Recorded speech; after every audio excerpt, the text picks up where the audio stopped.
नायब सदर उमर अब्दुल्ला ने किश्तवाड़ के कंठवाड़ा का दौरा किया और उन्हें एनसी उम्मीदवार सज्जाद अहमद किचलू और पडर नागसैनी हल्के की उम्मीदवार पूजा ठाकुर के हक में इंतखाबी मुहिम चलाई।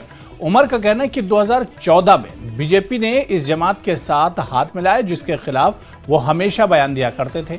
उन्होंने कहा कि जम्मू कश्मीर में भी उन्होंने 2014 में मुफ्ती साहब की शक्ल में डबल इंजन की हुकूमत देखी जिसने आवाम को मसाइब के अलावा कुछ नहीं दिया।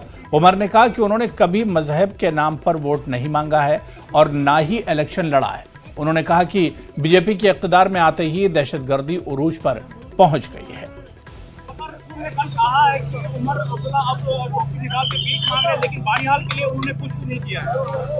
वकार रसूल साहब को जो जवाब मिलना चाहिए था उनकी अपनी पार्टी से जवाब मिला है। जो उनकी हालत उनकी पीसीसी प्रेसिडेंट ने किया है, मुझे नहीं लगता उसके बाद मुझे वकार रसूल के बारे में कुछ भी कहने की जरूरत है। राजनाथ सिंह ने कहा कि हम भाजपा से तब बात करेंगे, करें, ठीक है ना।